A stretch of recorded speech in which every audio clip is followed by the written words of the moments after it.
time to get interactive. Hey, what's up? I'm good, Steve. How are you? I am fine. Thank you. I like the shirt. Yeah. Oh, don't flatter me. Okay, I won't. Instead, I'll ask you a question. Okay. What do politics and the media have in common?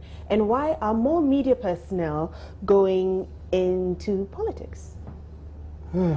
You don't know the answer? I'm not going into politics. All right. Well, first it was Kojo Nkrumah who expressed his interest in joining the political foray. Now, another radio presenter, Gilbert Agri, popularly known as Abeiku Santana, has also expressed his desire to become a member of parliament. We'll be telling you more about that. Now, when you visit the internet on a daily basis, which social media website do you mostly frequent? And is it that prisoners now have a way of communicating with each other, particularly to take the same line of action? Or is it that security in our prisons is porous and weak? Well, there's been another jailbreak, and this time it's at Tepa. So we will be telling you all about that, plus the sad story of a Ghanaian journalist who lost his life in the line of duty. It's time to get interactive with me on JN Interactive. My name is Jennifer Jane Asante.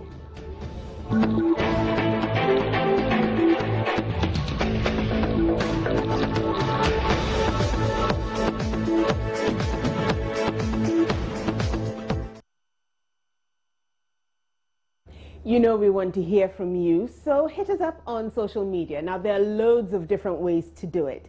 You could go to Facebook and look us up under Joy News on TV. On Twitter, our handle again is Joy News on TV. You could also find us with the handle JN Interactive GH.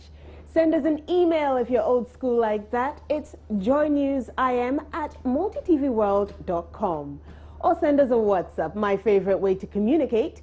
That's 054-010-9009.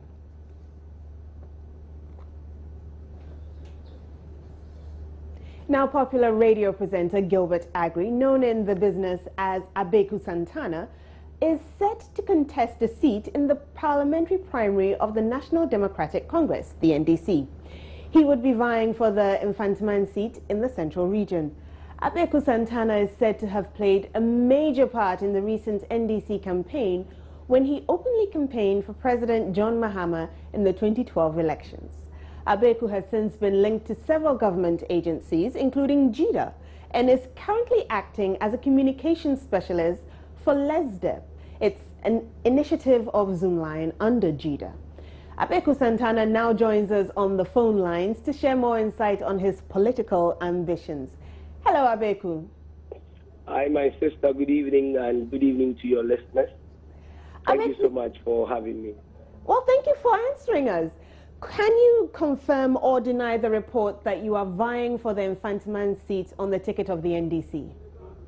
Well, thank you once again. I would like to state here that, yes, I have declared my intention, but I have not made my intention public.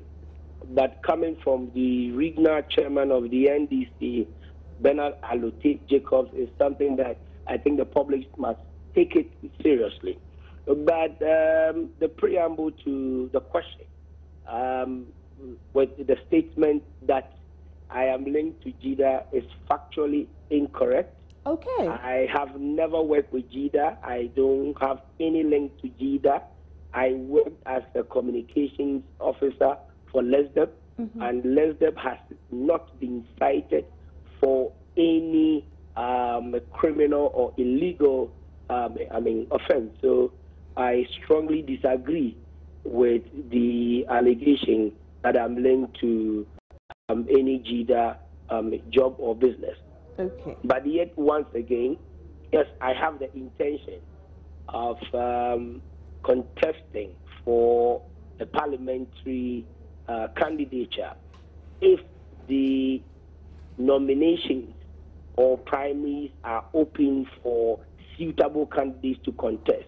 But as we speak now, the National Democratic Congress has not opened nominations or persons who want to vie for candidature for parliamentary primary. Right. So it's an intention. Probably I'm nursing an ambition. I cannot make it known now until the process is open for public. Okay. Well, we know you to be a radio personality, and we have known that you have affiliated yourself to the NDC. But why have you chosen this time to go open with your political ambition? Like I said, I have not openly stated that I'm going to contest, but like I stated, I have the intention. Yes, I'm a public personality. I'm a radio broadcaster. I've been in radio business for 18 years. If you remember, in 2012, when I openly declared my intention for President John Mahama, then candidate of the 2012 general election, I stated that there's a new trend that is emerging, and people must sit down and watch it carefully.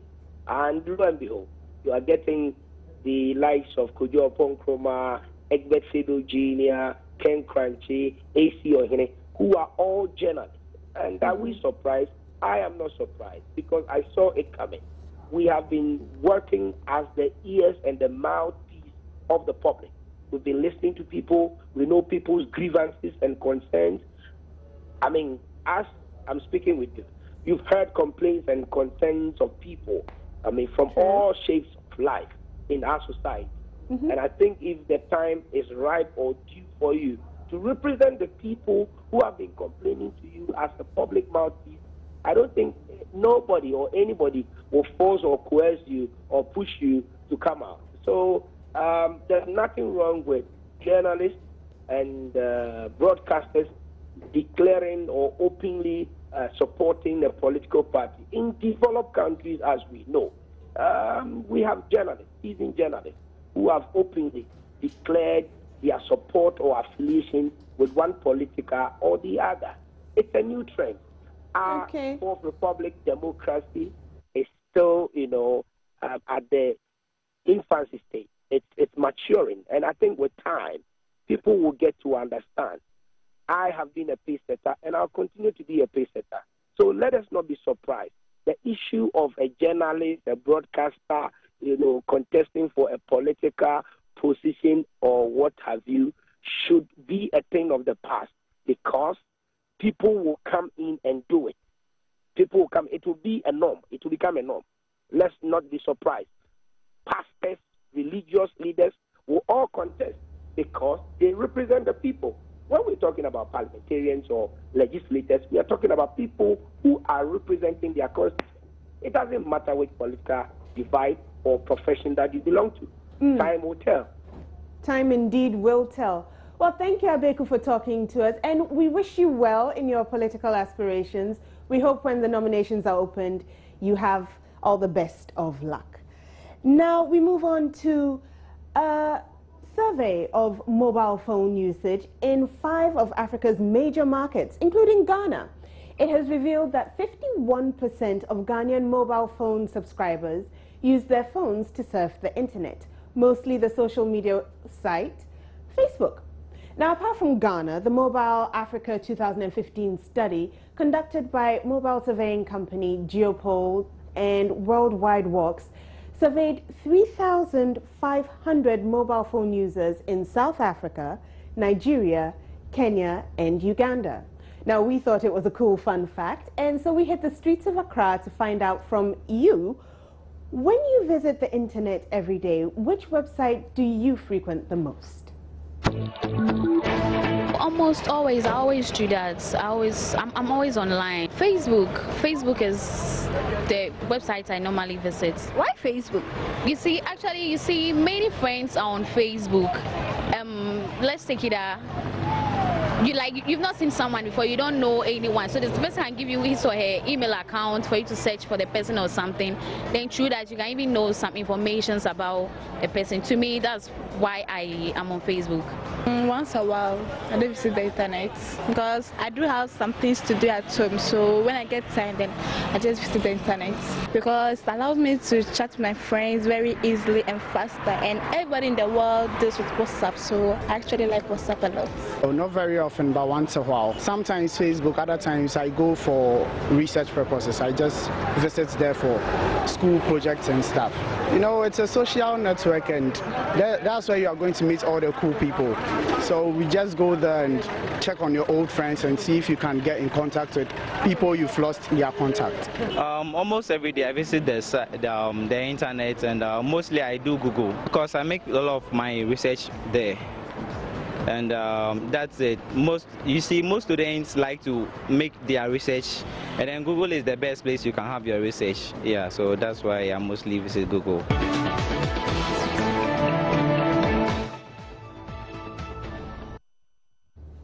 Well, those were the comments on the street. Let's go to Facebook to see if it's true. Jerry Henry Lawson Bakuri says Facebook, WhatsApp, Twitter, and Telegram. Nantoma Mahamadou Badis Guru, I hope I said your name right, forgive me if I didn't, says Facebook, Joy News, WhatsApp. Selassie Ontwa Skroda says Facebook and WhatsApp. Usman Issa says Facebook. Desmond Destiny Apia goes to Kick News, My Joy Online, and foreign university sites. Usman Issa is back, and he wants us to know that he goes to Joy News on Facebook. Abdul Maman Bel Karim says Facebook and My Joy Online, reading the news update. Lots of people keep saying Facebook. It looks like Facebook and WhatsApp are the ones to go to. Oscar Kweku Clever says, what else? It's always Facebook. Other sites don't open fast. And Nana Wexford Bonsu asks us, how do I get to see this and comment if I am not on Facebook?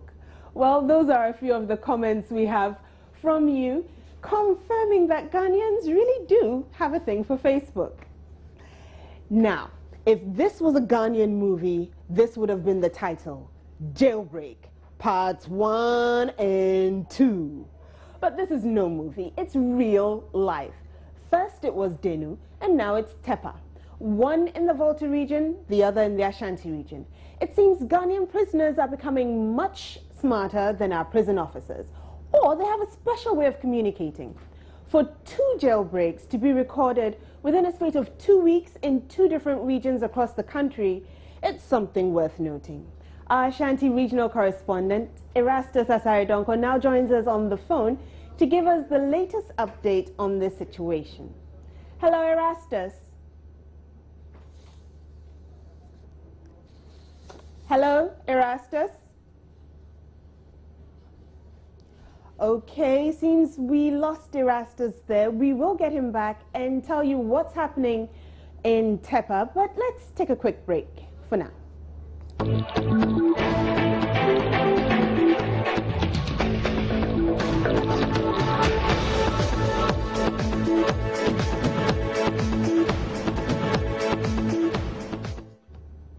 Well, we asked you on Facebook what you thought accounted for all of these prison escapees. This is what you had to say. Abdullah Abdul Razak said, in fact, this is really disgusting, and authorities in charge need to do a lot in order to find an antidote to this problem.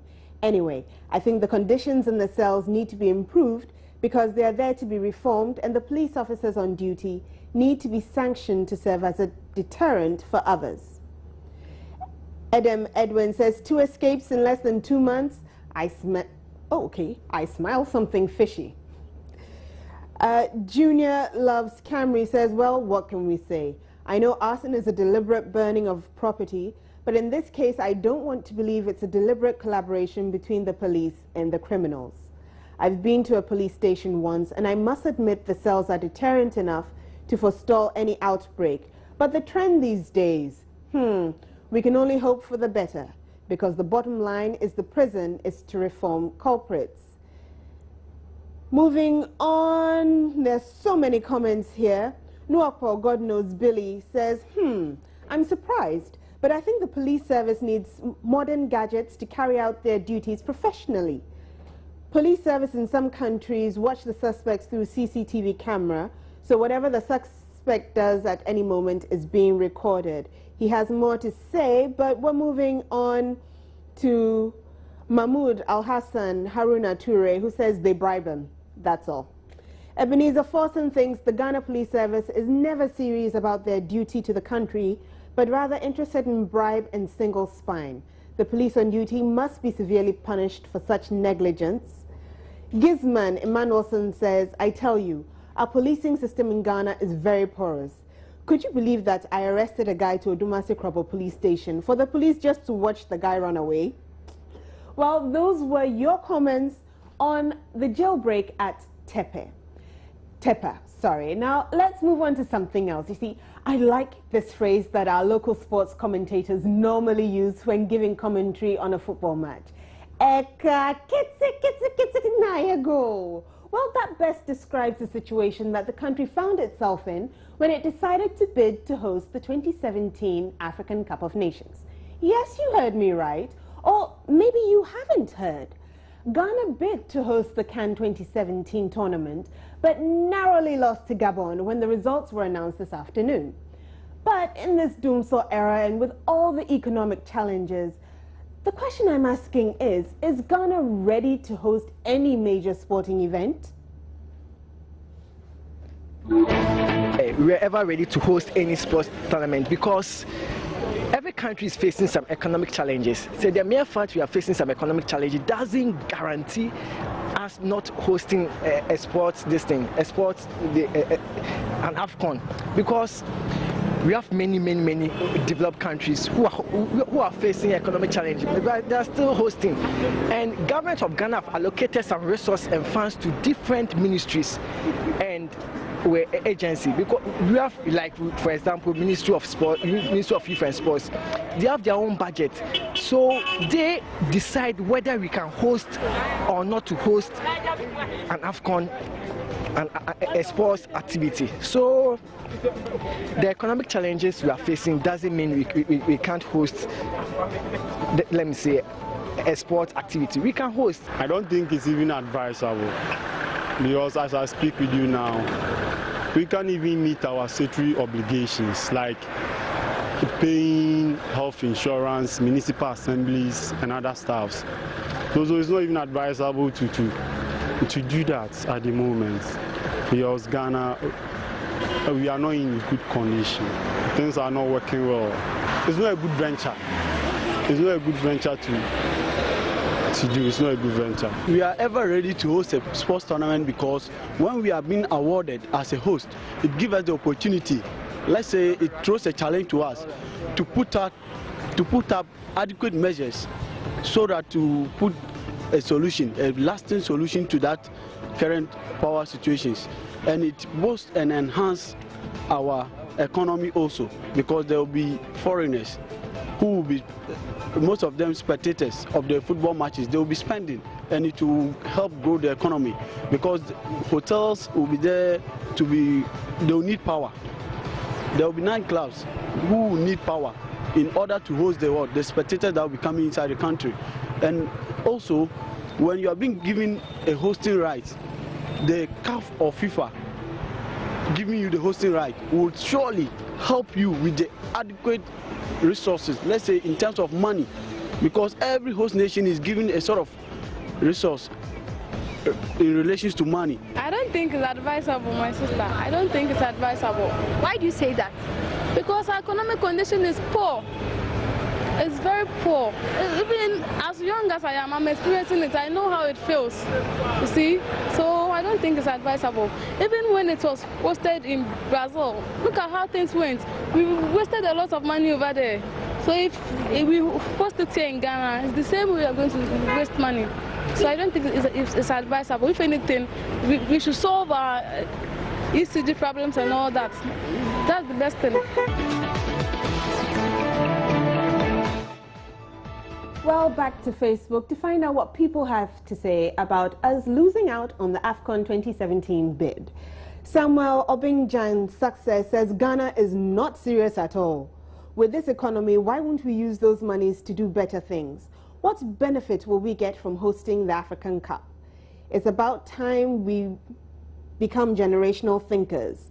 Baba Musa Tamale says, what has the current power challenges got to do with the right or qualification to host AFCON 2017?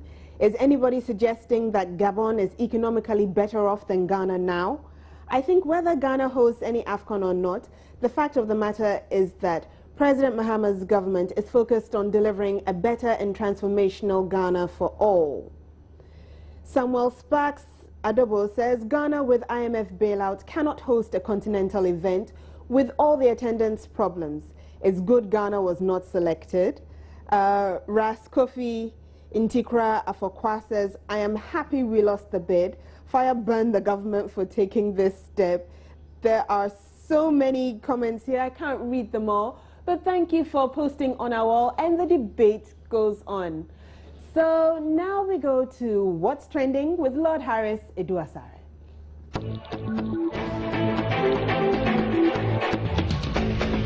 President Robert Mugabe was in South Africa earlier today after 20 years. Now, I believe what has got many people talking the most is the picture that has gone viral. I mean, lots of people are commenting about it on social media. Let's take some of the Twitter comments. Now, the first one is from Callistus Juma. Hashtag Mugabe makes heads turn again. Yep, and this is from Chris Coltran. Wow, Robert Mugabe is looking fabulous today. This is another from Gareth Cliff. Mugabe's new hairstyle and earrings make a massive statement during his SA state visit. Viva diversity, viva. Okay, Robert Mugabe looks like he's got himself a new haircut and some earrings. Now that's a post by the Daily Mail online. Let's take the final one from Telegraph Pictures, one of the pictures of the day.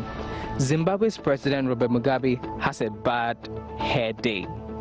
Into bracket AP. Would you say it's the skill of the photographer or he's just being diabolical? Well, this has been What's Trending. My name is Lord Harris Asare.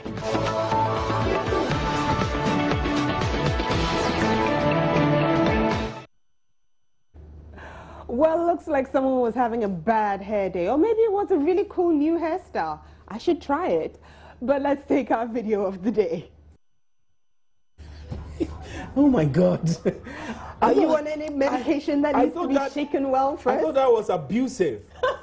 Oh, so it's like a bottle of maybe paracetamol syrup, and you need to shake it well aggressively before you use. Oh my God. Are you on any medication? I can shake you. I am on medication, actually. Right. My name is Stephen Antie. We'll keep laughing and we'll leave here. Ready to go. My name is Jennifer Jane Asante. I hope you had fun. Yes. We have more coming up. Enjoy the rest of our program. So bye.